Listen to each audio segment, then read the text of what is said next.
Electrophiles में neutral वाले में ये भी आते हैं, AlCl3, BCl3, बोरॉन ट्राईफ्लोराइड, ये सब भी आते हैं। ये सब इलेक्ट्रॉन पेयर एक्सेप्टर्स होते हैं। मैंने आपको बताया था इलेक्ट्रोफाइल्स क्या होते हैं, इलेक्ट्रॉन लविंग स्पीशीज। जो इलेक्ट्रॉन पेयर एक्सेप्टर्स होते हैं, इलेक्ट्रॉन डेफिशिएंट होते हैं और जरूरत पड़ने पर ये इलेक्ट्रॉन एक्सेप्ट करते हैं, और न केवल ये इलेक्ट्रॉन एक्सेप्ट करते हैं बल्कि किसी इलेक्ट्रॉन रिच सेंटर के साथ ये बॉन्डिंग भी करते हैं, ठीक है ना। सो दे आर कॉल्ड इलेक्ट्रोफाइल्स। और इलेक्ट्रोफाइल्स हमेशा ऐसी जगह पर अटैक करते हैं जहां पर इलेक्ट्रॉन डेंसिटी ज्यादा हो, ठीक है। इसी सीक्वेंस में हम लोगों ने रिएजेंट्स के बारे में पढ़ा था कि दो तरह के रिएजेंट्स होते हैं, एक इलेक्ट्रोफाइल्स और एक न्यूक्लियोफाइल्स। न्यूक्लियोफाइल्स क्या होते हैं भाई? ये इलेक्ट्रॉन रिच स्पीशीज होते हैं। क्यों? इलेक्ट्रॉन पेयर डोनर्स होते हैं, ठीक है ना। ये that's why they are called Lewis bases, ठीक है ना। ये इलेक्ट्रॉन पेयर डोनेट करते हैं किसी भी इलेक्ट्रॉन डेफिशिएंट सेंटर को एक्सेप्ट H+, ठीक है ना। They donate electron pair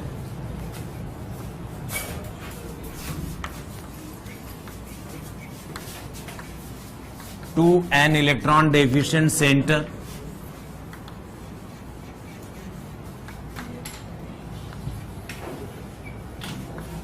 accept H+।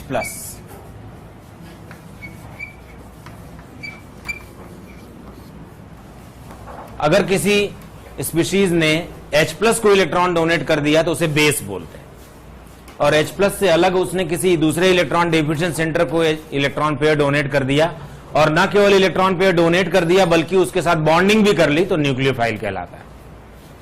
बात समझ में आ रही है? क्लियर हुई बात? तो जरा ये पॉइंट लिखें आप, न्यूक्लियोफाइल्स जरा यहां पर लिख लें, फिर आप बाद में कॉपी कर लें। Nucleophiles not only donate electron pair, nucleophiles not only donate electron pair to an electron deficient center. I repeat, nucleophiles not only donate electron pair to an electron deficient center, but also they form bond with that center. ठीक है ना? बात समझ में आई? एक ही species कभी base और कभी न्यूक्लियोफाइल हो सकता है। यही OH- अगर ये किसी H+ को एक्सेप्ट कर ले तो ये कहलाएगा base. H+ is a particle, it's a proton.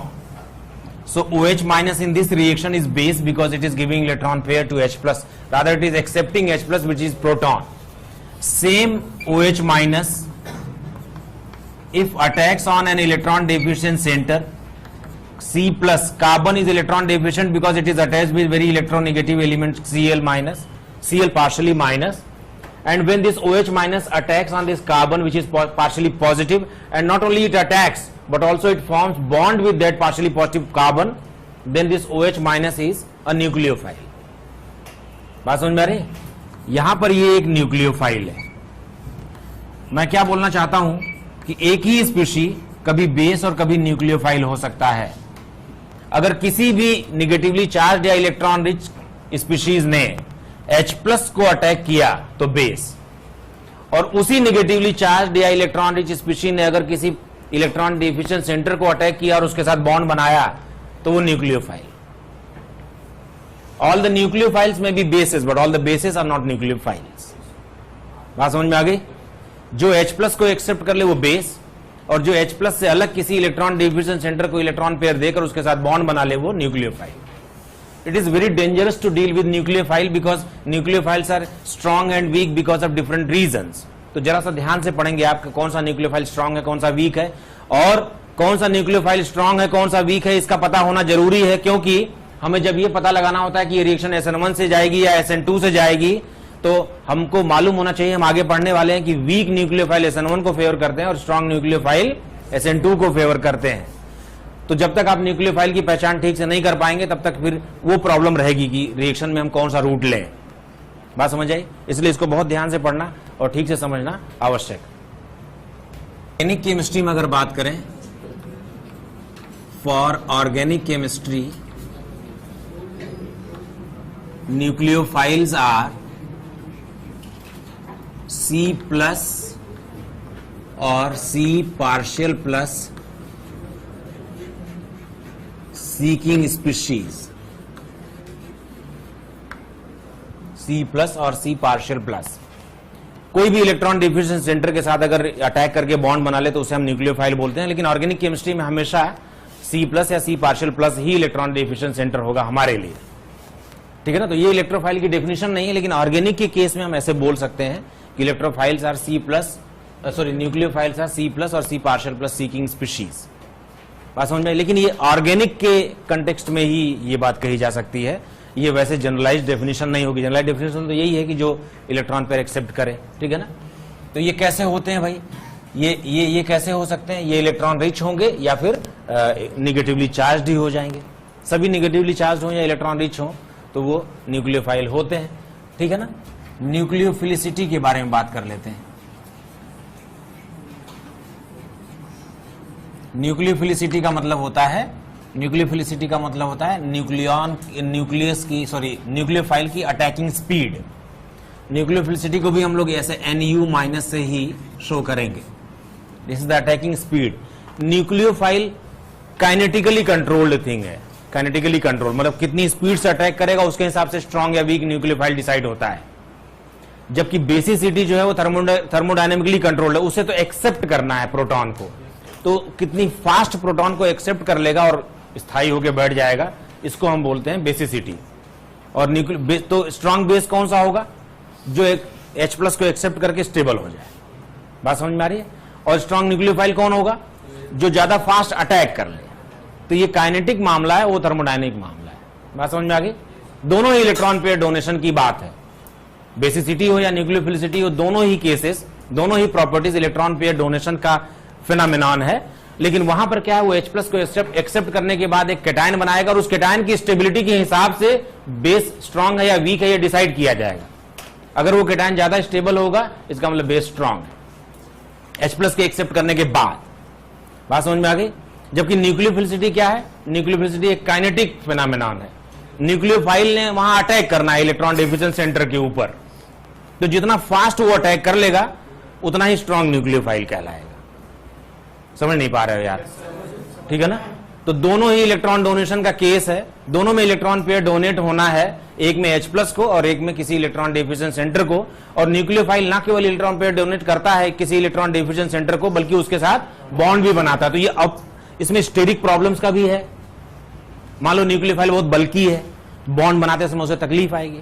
या मान लो वो कार्बन जहां पर उसे अटैक करना है वो बहुत क्राउडेड है, स्टेरिकली हिंडर्ड है, तो बॉन्ड बनाने में तकलीफ आएगी। तो न्यूक्लियोफाइल अलग अलग कारणों से कभी स्ट्रांग कभी वीक हो सकता है। जबकि बेसिसिटी का ये सब लफड़ा नहीं है। बेसिसिटी में क्या करना है? H+ को एक्सेप्ट करना है। H+ तो बहुत ही tiny particle, it's a proton actually. तो बेस कोई बल्की हो, क्राउडेड हो, उसे फर्क नहीं पड़ता, वो H+ को निकाल के ले आएगा खड़ाक से। बात समझ आ गई क्या? तो बेसिसिटी तो बहुत स्मूथ प्रॉपर्टी है जो हमने पढ़ लिया है कि weaker, I mean stable anion, weaker base, और वो सब उसमें हम लोगों ने स्लोगन्स लिख रखे हैं। न्यूक्लियोफिलिसिटी के लिए थोड़ा सा अलग अलग जगहों पर अलग अलग रीजंस हो जाते हैं, तो थोड़ा सावधानी से पढ़ना है। न्यूक्लियोफिलिसिटी किस बात पे डिपेंड करती है? सबसे पहला इलेक्ट्रॉन डेंसिटी।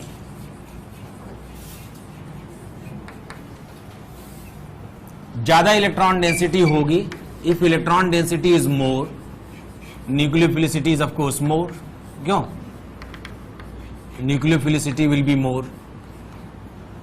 यानी कि कोई नेगेटिवली चार्ज्ड आयन न्यूट्रल वाले से ज्यादा स्ट्रॉन्ग न्यूक्लियोफाइल होगा, जाहिर है। जैसे एग्जांपल के लिए देख लो, OH- और H2O में ज्यादा स्ट्रॉन्ग न्यूक्लियोफाइल किसको बोलोगे आप? OH- को। SH- और H2S में आप किसको ज्यादा स्ट्रॉन्ग न्यूक्लियोफाइल बोलोगे? SH- को, इलेक्ट्रॉन डेंसिटी की वजह से। NH2- और NH3 में आप किसको ज्यादा स्ट्रॉन्ग न्यूक्लियोफाइल बोलोगे? NH2-। So this is because of electron density. दूसरा केस है electronegativity. if electronegativity increases, electronegativity of what? Electronegativity of that atom which is basically behaving like nucleophile. So electronegativity is more, nucleophilicity will be less, but this rule is applicable in a period from left to right in periodic table. Left to right in periodic table. बात समझ में आ रही है? Example के लिए देख लो जरा, अगर हमने CH3 माइनस ले लिया, NH2 माइनस ले लिया, OH माइनस है और F माइनस है, तो बताएं कार्बन, नाइट्रोजन, ऑक्सीजन और फ्लोरीन क्या ये किसी एक ही पीरियड के एलिमेंट हैं पीरियड टेबल में? क्या ये लेफ्ट टू राइट अरेंज्ड है वहां पर पीटी में? क्या लेफ्ट टू राइट जाने पर इलेक्ट्रोनिगेटिविटी जो है वो बढ़ जाती है? तो न्यूक्लियोफिलिसिटी का क्या होगा? यानी कि ये एक डिक्रीजिंग ऑर्डर है, न्यूक्लियोफिलिसिटी का डिक्रीजिंग ऑर्डर ये हो जाएगा। क्या कहते हो? तो nucleophilicity decreases from left to right in a period, और बेसिसिटी भी लेफ्ट टू राइट डिक्रीज कर जाती है। यानी एक पीरियड में अगर हम पीटी के एक पीरियड में लेफ्ट टू राइट चलें तो बेसिसिटी और न्यूक्लियोफिलिसिटी का ऑर्डर सेम। समझ आ गई बात? नोट करो।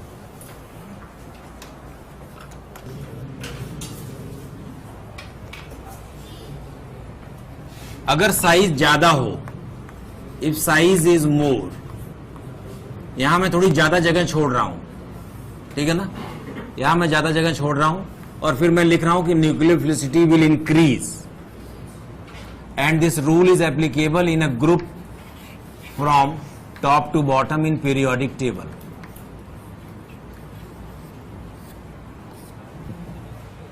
बात समझ में आ रही है? वो जगह छोड़ रखी है, उसके बारे में बात करते हैं जरा सा। सुनो जरा, मेरी बात ध्यान से देख, सुने, बोर्ड की ओर देखें सभी लोग। आपने फजान्स रूल पढ़ा होगा, जिसने नहीं पढ़ा उसको मैं अभी बताता हूं। जो आयंस हैं, एक कैटायन और एक एनायन के बीच में बॉन्ड बनना है मान लो, तो वो बॉन्ड आयनिक बॉन्ड होगा या कोवेलेंट बॉन्ड होगा, या आयनिक बॉन्ड होते हुए उसमें कोवेलेंट कैरेक्टर होगा, या कोवेलेंट बॉन्ड होते हुए उसमें आयनिक कैरेक्टर होगा। इसके बारे में फजान ने एक बात बड़ी अच्छी कही है। क्या? अगर ये इलेक्ट्रॉन किसी तरीके से खींचकर बीच में आ जाएं और एग्जैक्ट मिड में आ जाएं तो बॉन्ड कोवेलेंट हो जाएगा। जब कोवेलेंट बॉन्ड बनता है किसी दो स्पीशीज के बीच में, प्योर कोवेलेंट बॉन्ड बनता है, तो बॉन्ड का जो इलेक्ट्रॉन पेयर है वो बिल्कुल सेंटर में होता है। Pure covalent bond is possible, but pure ionic bond is not possible. Why? इस तरह से इलेक्ट्रॉनों के इधर की ओर खींच के आने वाले फिनोमेनन को बोलते हैं पोलराइजेशन। क्या बोलते हैं साहब? पोलराइजेशन। तीन टर्म्स की बात करूंगा। एक है पोलराइजेशन, जो इस फिनोमेनन को बोलते हैं कि साहब इलेक्ट्रॉन जो है खींच के आ गया, और कैटायन का होता है पोलराइजिंग पावर। पोलराइजिंग पावर यानी ये उन इलेक्ट्रॉनों को पोलराइज करवाता है, पोलराइजेशन करवाता है, ठीक है ना? बात समझ में आ रही है? और एनायनों पर होती है पोलराइजेबिलिटी। पोलराइजेबिलिटी यानी कि ये जो एनायन है इनमें पोलराइजेशन होने का प्रॉपर्टी है। बात समझ में आ गई? फजान ने स्टडी किया कि जितना छोटा कैटायन हो और जितना बड़ा एनायन हो, जितना छोटा कैटायन पोलराइजिंग पावर उतना ही ज्यादा, और जितना बड़ा एनायन पोलराइजेबिलिटी उतनी ज्यादा। तो एक छोटा कैटायन हो और एक बड़ा एनायन हो तो पोलराइजेशन ज्यादा बढ़ जाएगा, और पोलराइजेशन बढ़ेगा तो कौन सा बॉन्ड बनेगा? कोवेलेंट बॉन्ड बनेगा। तो उन्होंने कहा कि जितना छोटा कैटायन और जितना बड़ा एनायन, कोवेलेंट बॉन्ड बनने के चांसेस उतने ही ज्यादा होंगे। यानी कि कभी भी आयनिक बॉन्ड में प्योर आयनिक नहीं बनता, उसमें कुछ ना कुछ कोवेलेंट कैरेक्टर जरूर होता है। क्यों? क्योंकि कैटायन और एनायन के बीच में पोलराइजिंग पावर और पोलराइजेबिलिटी तो होगी ही होगी। बात समझ में आ रही है? क्लियर हो रही बात? आपने देखा होगा लिथियम आयोडाइड जो है वो कोवेलेंट हो जाता है, कोवेलेंट कंपाउंड है ये। बात समझ में आ रही है? क्योंकि लिथियम बहुत छोटा कैटायन है, उसका पोलराइजिंग पावर बहुत ज्यादा है, और I माइनस एक बड़ा एनायन है जिसमें पोलराइजेबिलिटी ज्यादा होती है। तो अगर ये अपने पोलराइजिंग पावर से इस इलेक्ट्रॉन को इधर निकाल के ले आए, और कहीं एनायन भी बड़े आकार का है जिसमें पोलराइजेबिलिटी ज्यादा होती है, तो कुल मिलाकर इलेक्ट्रॉन कहां आ जाएंगे? बीच में। तो कैसा बॉन्ड बन जाएगा? कोवेलेंट। अगर इलेक्ट्रॉन बीच में नहीं आते हैं और बीच में आने की टेंडेंसी होती है तो हम कहते हैं साहब बॉन्ड तो आयनिक है, उसमें कोवेलेंट कैरेक्टर है। समझ नहीं पा रहे हो यार? बात समझ रहे हो क्या? आयनिक बॉन्ड में तो प्लस और माइनस अलग अलग जगह पे रहते हैं, दूर दूर रहते हैं, और उनके बीच में इलेक्ट्रोस्टैटिक फोर्स ऑफ अट्रैक्शन होता है। लेकिन जरा भी अगर पोलराइजेशन हुआ तो हम बोलेंगे कोवेलेंट कैरेक्टर आ गया, ठीक है ना? और बिल्कुल, तो प्योर कोवेलेंट तो पॉसिबल है। प्योर कोवेलेंट पॉसिबल है कब? जब होमोन्यूक्लियर डाइएटॉमिक बॉन्ड बन जाए, हाइड्रोजन हाइड्रोजन के बीच में बन गया, दो सेम एटम्स के बीच में बन जाए तो प्योर कोवेलेंट बन सकता है। आयनिक प्योर नहीं होता, आपने पढ़ा होगा थोड़ा बहुत। अब मैं क्या बोल रहा हूं कि हमारे ऑर्गेनिक के केस में जो पॉजिटिव आयन है वो हमेशा C+ है। हम तो कार्बनों की बात करें, we are dealing with the carbon compounds. तो हमारे लिए मान लो यहां पर एक C+ है, यहां एक लीविंग ग्रुप लगा हुआ है। लीविंग ग्रुप मैंने आपको बताया था ना कि सब्स्टिट्यूशन रिएक्शन में हमेशा लीविंग ग्रुप होता है जो लीव करके जाता है। अब मान लो यहां पर हमने इस तरह की सिचुएशन बना रखी है, इस तरह का, मान लो यहां पर हमने H और H और H लगा रखा है, यहां एक लीविंग ग्रुप लगा हुआ है। ये जो लीविंग ग्रुप लगा हुआ है, इस लीविंग ग्रुप के साथ कार्बन का जो sp3 हाइब्रिड ऑर्बिटल है वो बना हुआ है,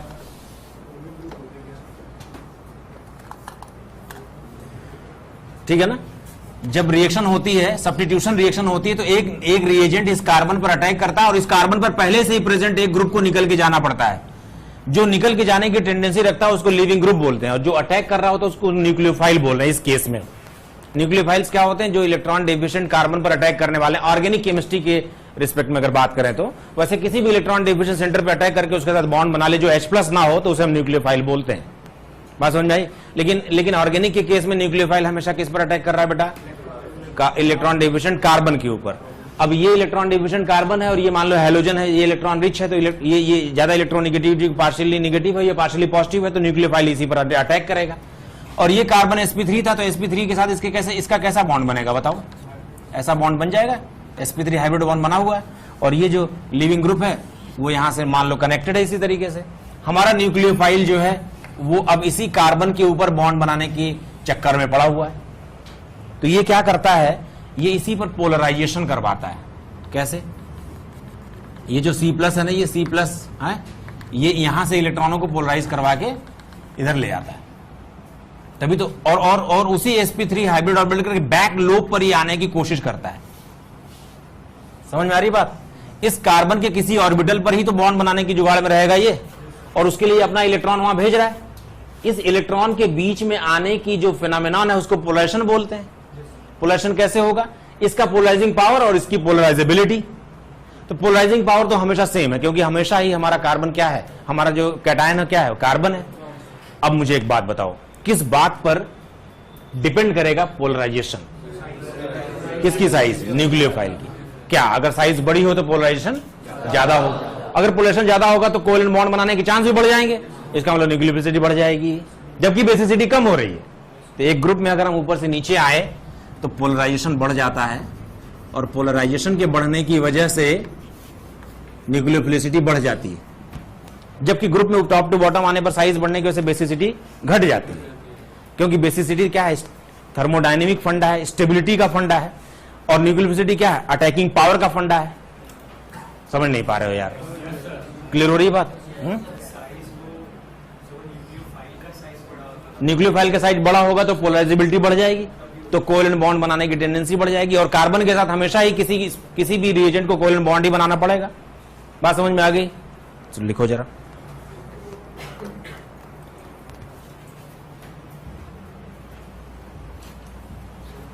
न्यूक्लियोफिलिसिटी, इसका मतलब ये हुआ कि अगर हम पीरियोडिक टेबल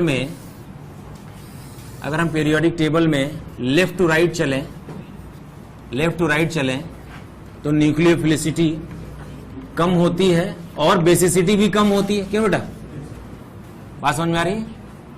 पीरियोडिक टेबल में अगर हम लेफ्ट टू राइट चलें किसी पीरियड में तो न्यूक्लियोफिलिसिटी भी कम होती है और बेसिसिटी भी कम होती है, और अगर टॉप टू बॉटम चलें तो न्यूक्लियोफिलिसिटी बढ़ जाती है।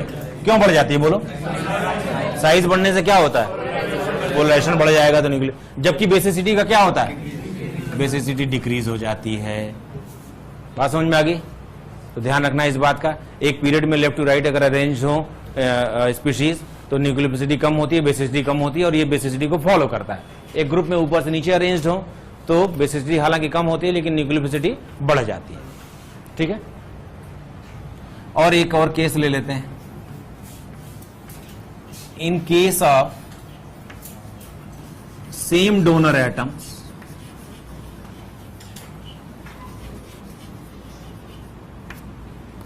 generally लिख रहा हूं, generally basicity and nucleophilicity have the same order. Generally means exceptions are there, ठीक है ना. जैसे मान लो हम ले लें HO माइनस, RO माइनस, ये एल्काऑक्साइड आयन है या हाइड्रोक्साइड आयन है, फिनॉक्साइड आयन ले लें या कार्बोक्सिलेट आयन ले लें, ठीक है ना, या सल्फोनेट आयन ले लें. तो मुझे एक बात बता दीजिए, बेसिसिटी का क्या होगा? सबसे वीक बेस कौन सा? लास्ट वाला. Stable anion weaker base. क्यों लास्ट वाला सबसे वीक कह रहे हो? 3 इक्वल आरएस है. 3 इक्विवेलेंट आरएस की वजह से इसकी स्टेबिलिटी सबसे ज्यादा है और इसीलिए इसकी बेसिसिटी भी सबसे कम है. बात समझ में आ गई? उसके बाद ये 2 इक्वल आरएस, उसके बाद ये 5 आरएस, उसके बाद इसमें आरएस नहीं है लेकिन यहां प्लस आई हो गया. बात समझ में आ रहा है? तो क्या ये बेसिसिटी का डिक्रीजिंग ऑर्डर है? ठीक है ना. और सभी जगहों पर O माइनस ही जो है वो इलेक्ट्रॉन डोनर्स है. ऑक्सीजन ही तो इलेक्ट्रॉन डोनर है. तो ऐसे केस में बेसिसिटी और न्यूक्लियोफिलिसिटी जनरली सेम होता है. तो ये जो है वो decreasing order of basicity as well as nucleophilicity, both. Decreasing order of basicity and also decreasing order of nucleophilicity.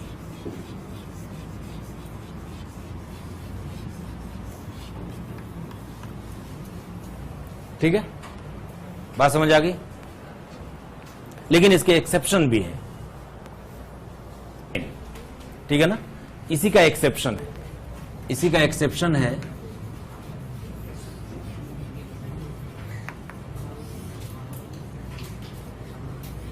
अगर मान लो हमने tertiary butoxide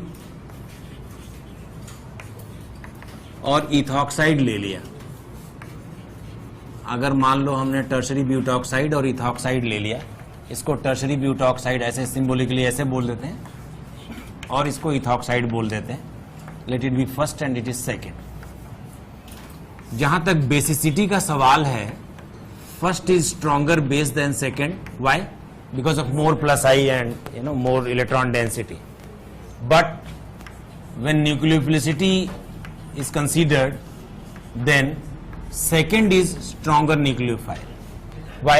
Because in case of first there is steric hindrance, and due to steric hindrance, it can't approach at the narrow places for bonding.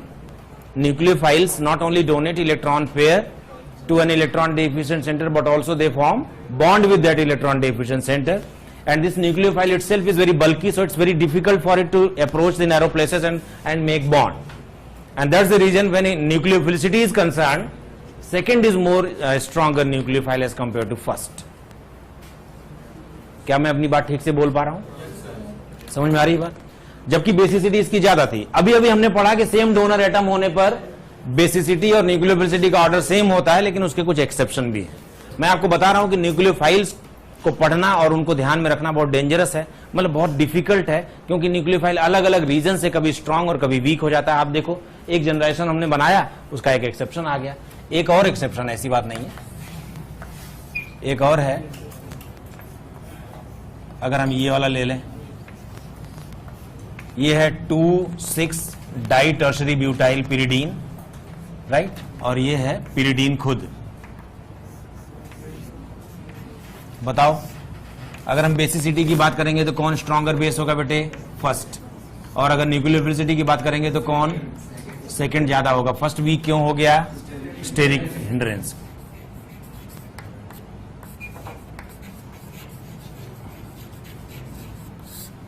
Steric crowding से बहुत लफड़े होते हैं. आपको मैंने एक बार सल्फर फ्लोराइड्स के बारे में बताया था. देखो, सल्फर के पास क्या है? सल्फर के पास वेकेंट डी है. तो अगर वाटर डाल दें इसमें तो ये वाटर के मॉलिक्यूल के साथ कोऑर्डिनेशन कर लेगा और बड़ी आसानी से हाइड्रोलिसिस कर लेगा, क्योंकि सल्फर के पास वेकेंट डी है और वाटर में ऑक्सीजन के पास लोन पेयर है. So theoretically any sulphur compound can easily get hydrolysed because of its vacant D orbital. लेकिन SF6 ऐसा नहीं करता। SF6 की हाइड्रोलिसिस करो तो रिएक्शन नहीं हो पाती है। क्यों? ऐसा इसलिए होता है क्योंकि जो सल्फर है ना, सल्फर के ऊपर SF6 की स्ट्रक्चर कैसी है? SF6 की स्ट्रक्चर है ऑक्टाहेड्रल, ऐसे है। यहां पर चार ऐसे F लगे हुए हैं, एक F वर्टिकली अप साइड लगा हुआ है और एक जो है वो वर्टिकली डाउन साइड लगा हुआ है। So in case of SF6 sulfur is so sterically hindered that water molecules can't approach। समझ नहीं पा रहे हो बात को? क्लियर हो रही है बात? जबकि सल्फर में वैकेंट डी ऑर्बिटल है और SF4 बड़ी आसानी से वाटर मॉलिक्यूल के साथ कोऑर्डिनेशन कर लेता है। SF6 को भी थ्योरेटिकली करना चाहिए था, लेकिन क्यों नहीं कर पाया? स्टेरिक क्राउडिंग की वजह से। ठीक है ना? तो स्टेरिक क्राउडिंग की वजह से कई बार रिएक्शंस रुक जाती हैं, नहीं हो पाती हैं। ठीक है, उसका एक ये भी एक बढ़िया एग्जांपल है कि स्टेरिक क्राउडिंग की वजह से बेसिसिटी और न्यूक्लियोफिलिसिटी का ऑर्डर डिफरेंट हो गया, जबकि सेम डोनर एटम्स के केस में दोनों को सेम होना चाहिए था। ठीक है,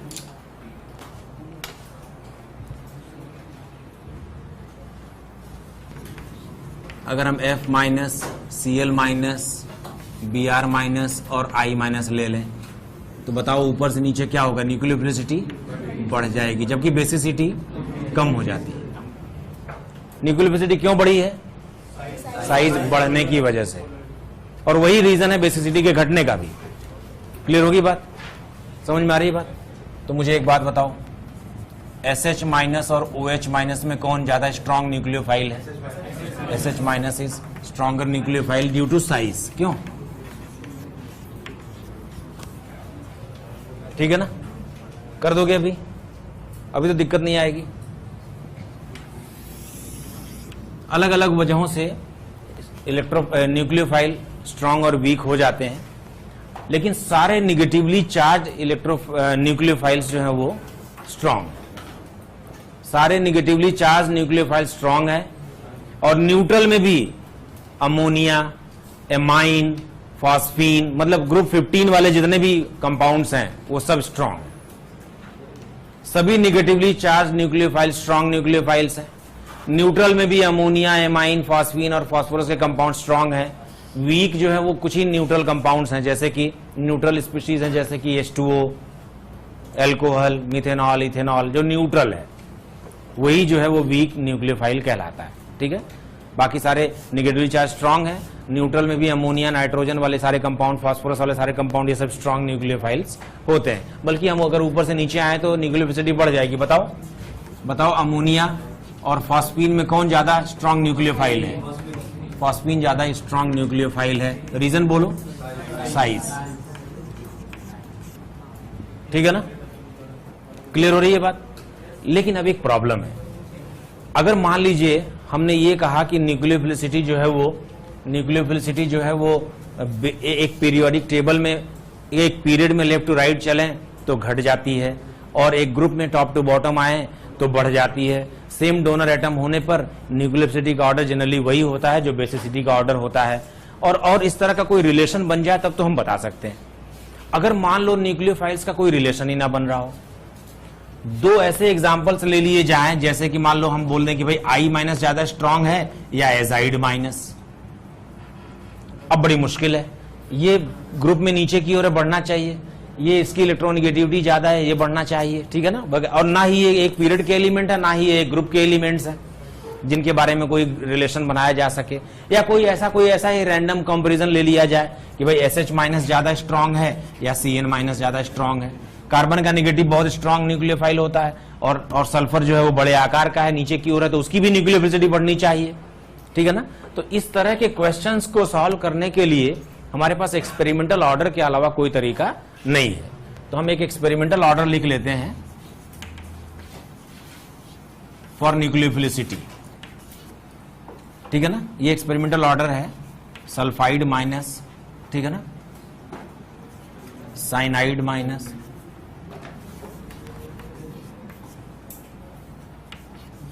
आयोडाइड माइनस, हाइड्रोक्साइड माइनस, ठीक है, हाइड्रोक्साइड आयन, एजाइड आयन,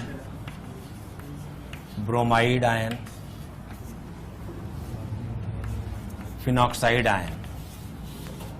हम लोग स्ट्रांग से इधर स्ट्रांग न्यूक्लियोफाइल से वीक न्यूक्लियोफाइल की ओर जा रहे हैं। स्ट्रांग से वीक की ओर चले जाएंगे, ठीक है ना। एसीटेट आयन, ठीक है ना, chloride ion, fluoride ion, alcohol, water, ये हम वीक न्यूक्लियोफाइल की ओर आ गए, स्ट्रांग से वीक की ओर आ गए। This is named as sulphide, cyanide, iodide, hydroxide, azide, ये है ब्रोमाइड, फिनॉक्साइड, ठीक है ना, acetate, chloride, fluoride, alcohol, water.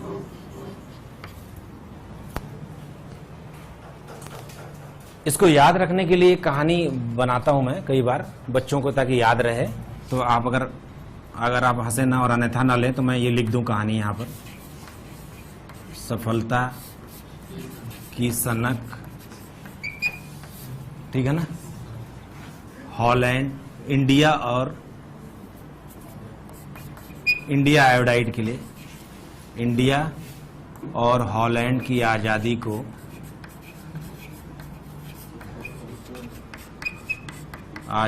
को बर्बाद करती है फोकट में। अच्छा, इसमें कुछ शब्द तो इसके कोड के लिए लिखे गए, जैसे सफलता है सल्फाइड के लिए, सनक है साइनाइड के लिए, और कुछ वर्ड्स कहानी को कनेक्ट करने के लिए एक्स्ट्रा आ गए हैं। तो आप कोड को डिकोड करना सीख जाए। पता लगा इंडिया लिख दिया लेकिन सामने क्या था ये मालूम नहीं, तो उद्देश्य पूरा नहीं होगा, बल्कि उल्टा हो जाएगा। इससे तो अच्छा था कि आप आयोडाइड ही याद रखते। ऐसे तो कोई फंसे एल्कोहलिक पानी में,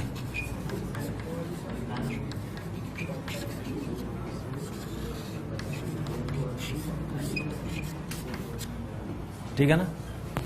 तो हमारी लिस्ट में SH माइनस सबसे ज्यादा स्ट्रांग है। अगर RS माइनस होगा तो उसका प्लेस क्या होगा, वो इससे भी ज्यादा स्ट्रांग होगा। RO माइनस जो होगा वो इससे जस्ट स्ट्रांग होगा। बात समझ में आ रही है। ये ऑर्डर मैंने सोलोमन से लिया है।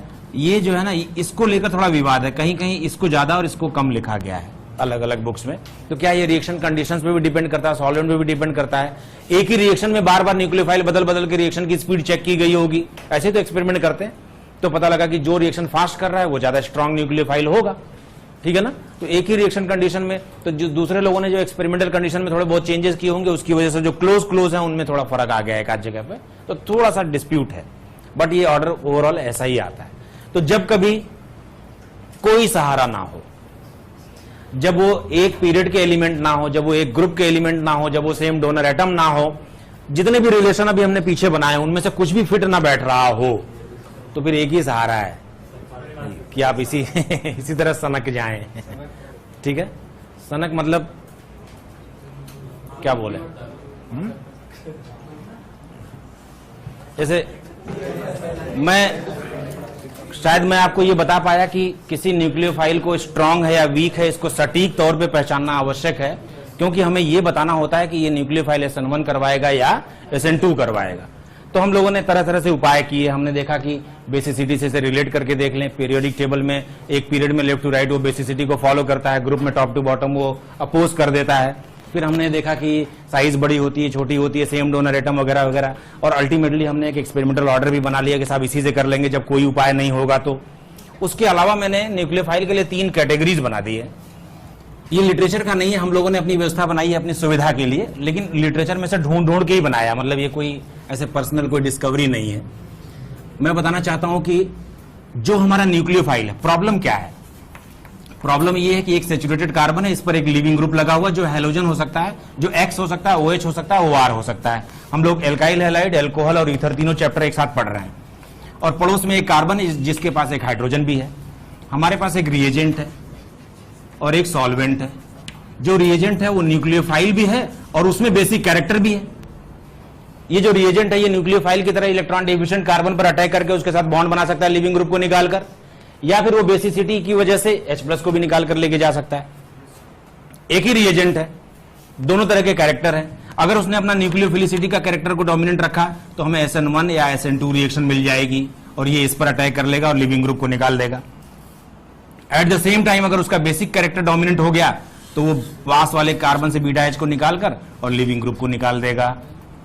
तो सैचुरेटेड कार्बन से लिविंग ग्रुप को तो निकलना ही है, लेकिन अगर ये एज अ न्यूक्लियोफाइल यहां आ गया तो SN1 SN2 रिएक्शन होगी, और अगर वो बीटा H को निकाल कर ले गया तो E1 E2 रिएक्शन हो सकती है।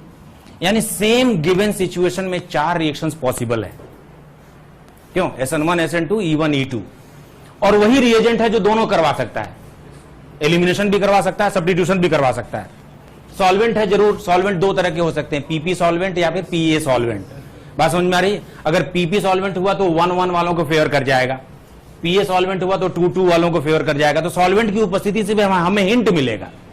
जब हम SN1 की हेडिंग डाल के पढ़ रहे होंगे तो हमें पता है कि SN1 होना है, भाई निकालो, कार्बोनेट बनाओ, न्यूक्लियोफाइल चिपकाओ। SN2 पढ़ रहे होंगे तब भी हमें पता है इस कार्बन पर अटैक होने वाला है। E1 पढ़ेंगे तो भी, E2 पढ़ेंगे तो भी। जब हम सब कुछ पढ़ चुके होंगे और दी हुई सिचुएशन में हमें खुद डिसाइड करना होगा कि कौन सी रिएक्शन होगी, तब कंफ्यूजन होगा। उसी को ध्यान में रख के हम लोग अभी पढ़ रहे हैं। बात समझ भाई?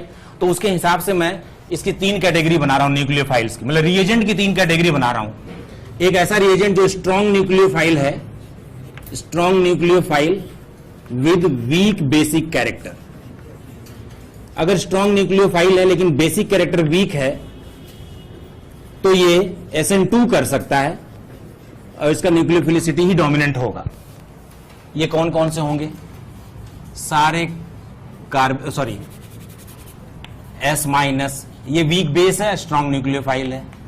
I-, Cl-, Br-, ये कोई ऑर्डर नहीं है भाई, ठीक है ना? बात समझ में आ रही है? साइनाइड माइनस, ये कुछ ऐसे न्यूक्लियोफाइल्स हैं जो जिनका बेसिक कैरेक्टर वीक है लेकिन न्यूक्लियोफाइलिक कैरेक्टर स्ट्रॉन्ग, ठीक है ना? Azide minus, cyanide minus, S-, RS-, ठीक है, ये सब F-, ये वो न्यूक्लियोफाइल्स हैं जिनका न्यूक्लियोफिलिक कैरेक्टर बहुत डोमिनेंट है और बेसिक कैरेक्टर बहुत वीक है। क्लियर होगी बात?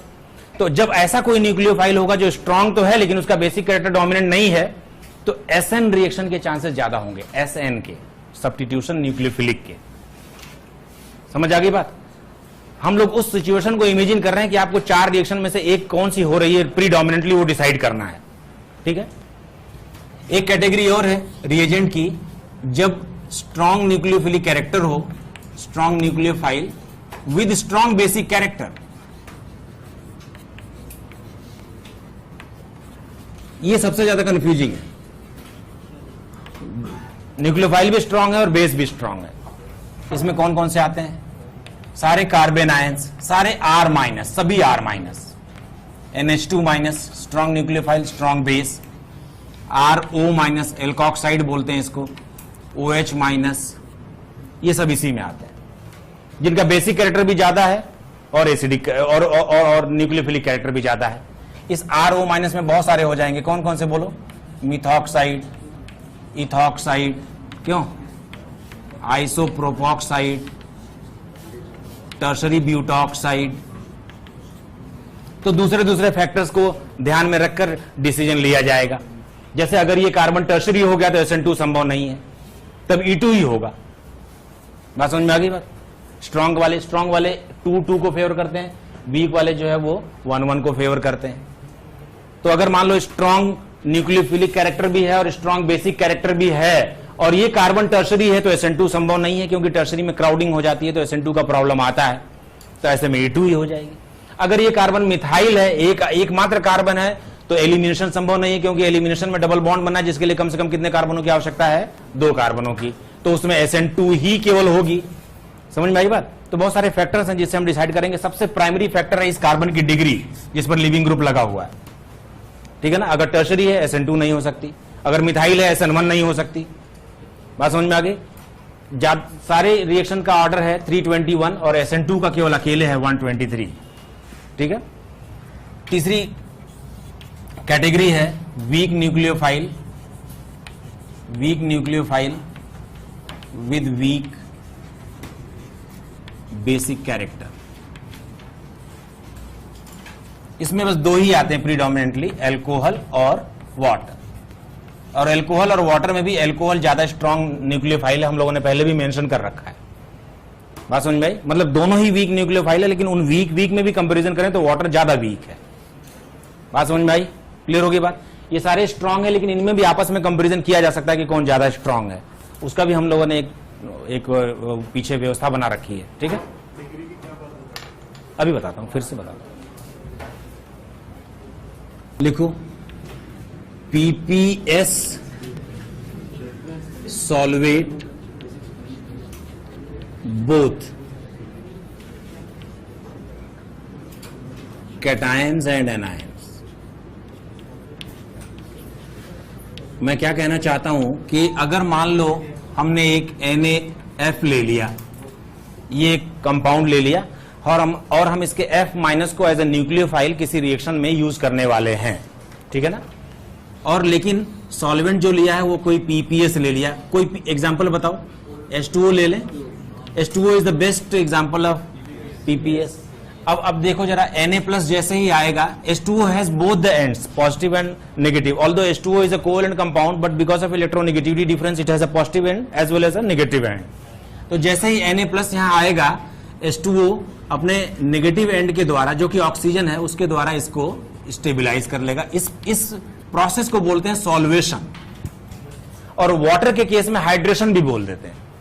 Otherwise the process is called solvation for any solvent, and all the PPS will solvate cation and anion both. यानी कि F- जब आएगा तो F- को भी H2O अपने पॉजिटिव एंड से सॉल्वेट कर लेगा, जिसको हम हाइड्रेट करना भी बोल देते हैं वाटर के केस में। Otherwise general term is solvation. ठीक है ना। But if the solvent is water, it is also known as hydration. बात समझ में आ गई क्या? हाइड्रेशन का एक फंडा है कि जितना छोटा एनायन होगा उतना ज्यादा हाइड्रेशन होगा। That means hydrated F- is large in size, so ionic movability is less. Ionic movability is less and that's the reason nucleophilicity will decrease. क्यों? अगर मान लो हमें SN1 रिएक्शन करवानी है जिसमें हमें वीक न्यूक्लियोफाइल की आवश्यकता है, तो हमें कैसा सॉल्वेंट लेना चाहिए? PPS, ताकि वो न्यूक्लियोफाइल को थोड़ा कमजोर कर दे, क्योंकि हमें वीक न्यूक्लियोफाइल चाहिए SN1 के केस में। बात समझ में आ गई?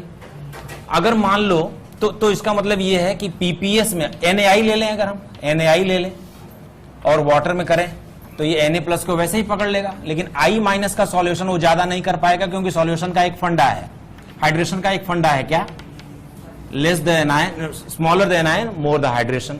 ज्यादा हाइड्रेशन होने पर हाइड्रेशन एनर्जी निकलती है, उसको बोलते हैं सॉल्युबिलिटी। यानी कि जिस आयनिक कंपाउंड का हाइड्रेशन ज्यादा होगा वो फास्ट डिसॉल्व हो जाएगा व्हाट यू कॉल वाटर में। आपने वो पढ़ा होगा ना। ये तो फिर भी स्मॉल साइज का रह गया। क्यों?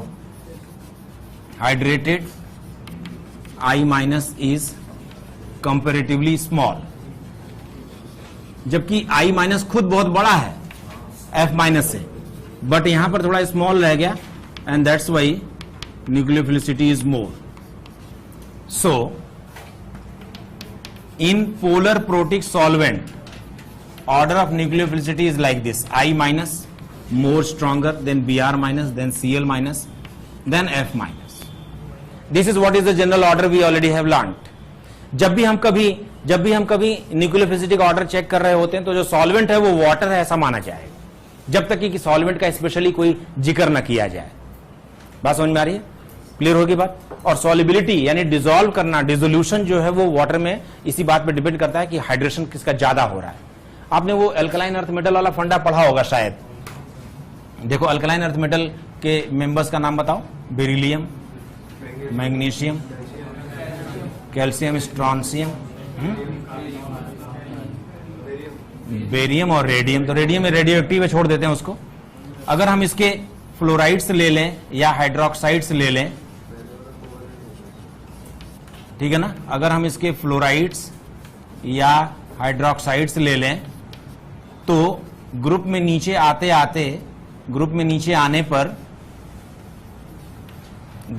आने पर इनकी सॉल्युबिलिटी बढ़ जाती है, सॉल्युबिलिटी इनकी बढ़ जाती है, ग्रुप में नीचे आने पर इनकी सॉल्युबिलिटी बढ़ जाती है।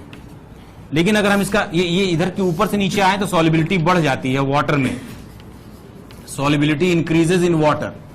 लेकिन अगर हम इनके सल्फेट्स ले लें, BaSO4, MgSO4, CaSO4, strontium SO4, barium SO4, तो ऊपर से नीचे आने पर सॉल्युबिलिटी घट जाती है। और न केवल घट जाती है बल्कि बेरियम सल्फेट तो इतना इनसॉल्युबल है कि even it is not dissolved in aqua regia. Aqua regia, you know, aqua regia is the very strongest mixture of acid और उसमें ऑलमोस्ट सभी चीजें डिसॉल्व हो जाती हैं, लेकिन barium sulphate is so insoluble it is not dissolved in aqua regia even. ऐसा क्यों हुआ? ऐसा क्यों हुआ कि कुछ सॉल्ट तो ऐसे हैं जो ऊपर से नीचे आने पर सॉल्युबिलिटी बढ़ जाती है और कुछ सॉल्ट ऐसे हैं जिनका ऊपर से नीचे आने पर सॉल्युबिलिटी घट जाती है और बहुत बुरी तरह घट जाती है, बल्कि वो इनसॉल्युबल हो गया, एक्वारेजिया में भी नहीं डिसॉल्व हो रहा है, वाटर तो छोड़ दो। ऐसा इसलिए होता है क्योंकि सॉल्युबिलिटी